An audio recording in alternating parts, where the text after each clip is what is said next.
It was big time gang affiliated here. You could tell who was gang affiliated. Today you can't. This right here stood for Wilmington or Watts. That's you and S.A. Daz, huh? From Spanish Fly? Yeah. Dre would come here. He'd rap on my mixtapes. Eazy, rest in peace, would come here, rap on my mixtapes. Cube. They were still serving food here when there was riots. We don't destroy our own community, our own buildings.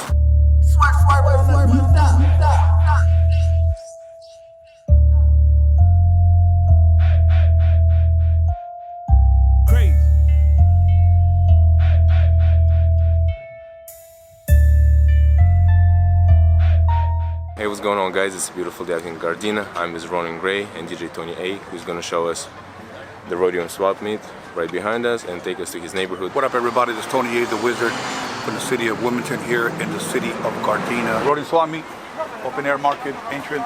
Most people know it as a flea market. Some people say swap meet. This is pretty much where you come and you buy clothes, you buy shampoo, you buy drawers, you buy, bras, you buy hats, you buy all your bootleg shit, but it's all good though. This is how we grew up, swap meet babies. If you wanted to sell tapes, you wanted to sell used clothes, you wanted to sell shoes, whatever, you come to the swap meet. This right here is pretty much where we would just walk through on Saturdays and Sundays to come visit Steve at his record stand. One thing I'm gonna say is this, that the Roadium swap meet is the home of the West Coast mixtape, hands down. If you want to argue about it, you know what? Show me facts. 1986, I heard a mixtape by Dr. Dre, and it was called 86 in the Mix. He was rapping, he was saying the name Steve Yano, and he was saying the Roadium swap meet. I was curious because I knew Steve Yano, but I didn't know that he knew Dr. Dre. So in 1987, from the city of Wilmington, I came out here to the city of Gardena, which isn't really too far. And to my surprise, that day when I got here, Dr. Dre was right here in Steve's stand. And from there, we exchanged numbers.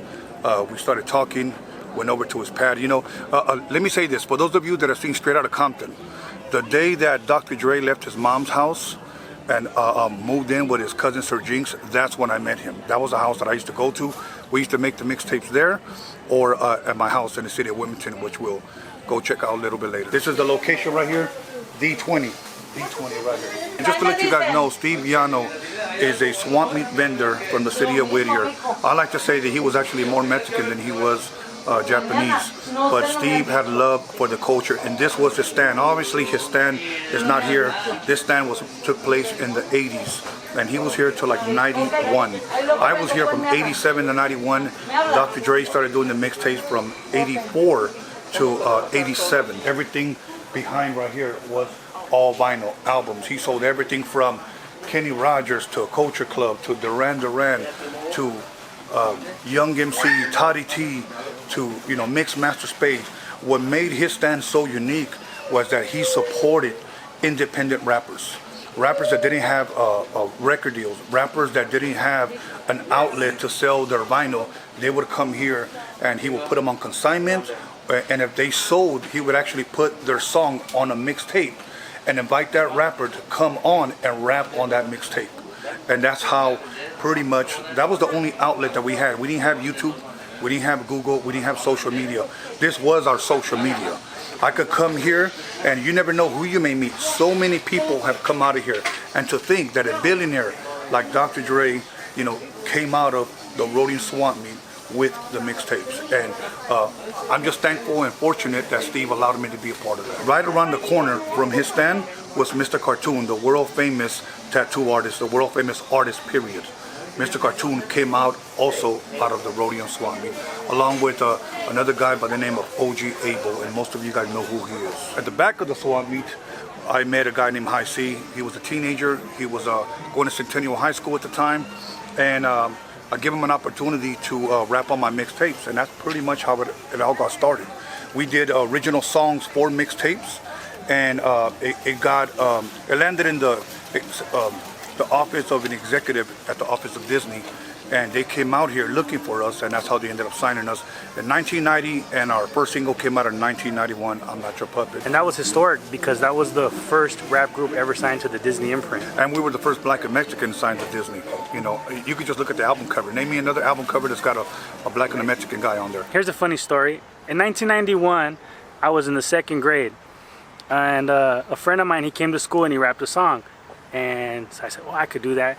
So I went home and I found a cassette tape, a single that my mother had, and I memorized all the lyrics, and the next day I went to school and I performed the song, and I got suspended from school. That song, the very first rap song I ever memorized, was produced by Tony A the Wizard, I'm Not Your Puppet, written by High C. And yeah, it got me suspended from school because I was rapping the lyrics. I was saying, my dope smokes in my pipe and it melts in my hand. Girl, you're just a fool, your life is going too fast. I know this relationship just ain't going to last. And the teacher was like, oh no, we're not having that. We're out of here. Hope you guys enjoyed so far your little visit to the city of Gardena right here at the Roadium swap meet, but I'm gonna take it back to my neighborhood. Broad Avenue, city of Wilmington. I grew up here in this house. I lived there for many, many years. This is the place where Dr. Dre, Eazy-E, L.A. Dre, rest in peace, Ice Cube, High C, Steve Yano, all used to come, and we used to make the mixtapes here in this house right here in the back room. We moved to the city of Wilmington when I was 9 years old, started 2nd grade here, so this is Broad Avenue, Bears. And even though I lived right across the street, I still always came late. I was just one of those damn kids that just like, you know what, I'll show up whenever I want to, but I was always getting in trouble. I'm gonna give you guys a Wilmington fun fact. This right here stood for Wilmington or Watts. That's it. It never stood for West Coast. My junior high school, this used to be Wilmington Junior High Warriors. It was big time gang affiliated here. Eastside Wilmots, Westside Wilmots, we had Bloods, everything here. Samoan gangs, SOS, Scott Park, everybody was here. You could tell who was gang affiliated. Today you can't. Today you got guys with skinny jeans and skinny drawers and, you know, hats tilted to the side, and some guys even look like girls, so it's hard to tell who's even gang affiliated today. But back then, you had to wear the size 60 Ben Davis or the Dickie shorts. Actually, no Dickie short. We had to cut that shit ourselves. Okay, the 501s. Everybody knew who was who and where you were from. Los Tres Cochinitos in the city of Wilmington, right here on PCH. PCH is known by everyone. It used to be called Camino Real back in the day, but we're talking about back in the day. We're about to go in there, get a little grub, talk to my boy, the owner. We grew up together, and probably let you guys in knowing a couple of secrets, Tony A secrets. This is where I grew up eating my whole life, right here in the hood. I grew up eating a costela camarón con burrito chile verde. Who would have thought that I would be eating pork with shrimp? But that's what I did. So I ordered another one for old time's sake, and we're here gonna grub. Make sure you guys come visit Los Tres Cochinitos. This is my boy Angel right here. We grew up together, right across the street from each other, childhood friends. I mean, we're talking about same elementary school, same junior high school. We went to Prince concerts, strip clubs, everything. We went back from sharing clothes to giving them rides. I'm the one responsible for this guy coming up because I give him rides everywhere. Check this out. I got a confession I got to make. On that High C album cover, that was his white t-shirt, his Ben Davis, and his Nike Cortez that I borrowed. Because I was broke as fuck. I didn't have shit. I hadn't gotten my first check yet. This place has a lot of history here. As a matter of fact, during the riots, this place was still open. The riots that we're talking about is the Rodney King riots, where they were just destroying everything back in the 90s. They were still serving food here when there was riots. And believe me, motherfuckers try to come over here and try to start riots, and Wilmington wasn't having that shit. You get the fuck out of here with that. We don't destroy our own community, our own buildings. I have to show love and I have to show respect where respect and credit is due. And this is my boy right here, and that's pretty much our childhood memory here in the city of Wilmington. Hope you guys enjoyed, man, but we still got more to show you. People recognize Long Beach Poly as like the mecca of high schools where all the athletes came out of.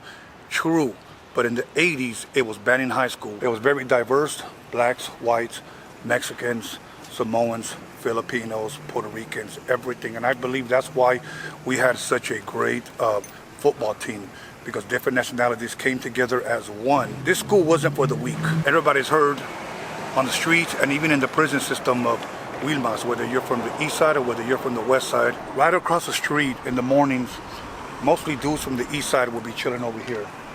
A lot of guys from the west side will be inside the school. This grass area right here, nothing but fucking fights all the damn time. In some schools, I'm sure they had metal detectors and stuff like that, but here we just had a lot of security. And a lot of times, security, in my opinion, was even scared to even apprehend or come up to some of these, dudes out here that were, fully active, because a lot of these dudes carry guns, knives, whatever. Many times there were school riots where either blacks and Mexicans were always fighting. At the same time, East Side and West Side gangs were always going at it. I witnessed stabbings here. I witnessed stabbings even in my junior high school, but the East Side and West Side would always go at it with each other. After school, this street right here literally used to be like cruising, you know, whether you had a Monte Carlo, whether you had a Cutlass, whether you had a Regal, whether you had a Blazer back in the day, everybody had Dayton's, everybody was bumping sounds, everybody was checking out the females. We had Bloods driving down the street, we had essays, whether you're from the East Side or West Side, they were all cruising here for at least a good hour, so shit always popped off. After school and after the football games, everybody met here. So this shit right here was like one big party. Quick story, there was a guy who used to drive around here in a convertible Blazer, 15-inch woofers in the back, had no back seat, graphics everywhere, and he used to drive from the passenger side. He would put his legs would stretch to the gas and his arm would control the, if you will, the bottom part of the steering wheel. So it looked like some type of damn ghost was driving his Blazer. When we wanted to go and just hang out, not only check out the chicks, but check out the cars. We used to go to Lake or Elysian Park, and that's where everybody used to park with their dope ass fucking rides, the dope ass females, and we used to just go over there and day drink and just chill, network, and then just talk. Anybody who is from LA knows that you went to a car show, especially at the Coliseum, somebody was dying. That's just the way it was. I'm not proud to say it, but shit, you know, motherfuckers go over there risking their lives just to go to a car show, so they stopped it. And then I guess in the late 90s they started doing raves there. Motherfuckers were dying off of overdosing. So we had dudes dying from gang violence, then we had dudes dying from pills. Two different eras. If somebody were to ask me what was the best era of my life, being a 53-year-old man right now, I would have to say it'll be the 80s. Wilmington is home to me, and I still live here in the hood, here in the barrio. That's you and S.A. Daz, huh? From Spanish Fly? Yeah. First Mexican on a hip-hop cover in the mainstream hip-hop. This is his documentary, The Roadium. Alonzo from the World Class Wrecking Crew, Tony A and Mr. Cartoon, Tony A and Warren G. Big Citric, that's my friend, he's from Boyle Heights also. Here's Dazza that he was talking about, she was like top lowrider models back in the day. Early 2000s, this used to be my studio. Now I'm podcasting, and I'm also working on my second documentary on Chicano rap. Eventually, my goal is to film a scary movie. That's what I want to do for the rest of my life. Podcast and direct movies. I made good enough money where I could have moved out, but what I did, I invested and I bought a home in my own neighborhood, and I still live here. You know, as a matter of fact, every morning when I get up, I walk the streets of my neighborhood. Well guys, that's the end of the video. Big shout out to Ronin Gray and DJ Tony A. Thank y'all for coming and hanging out with the legend of the game.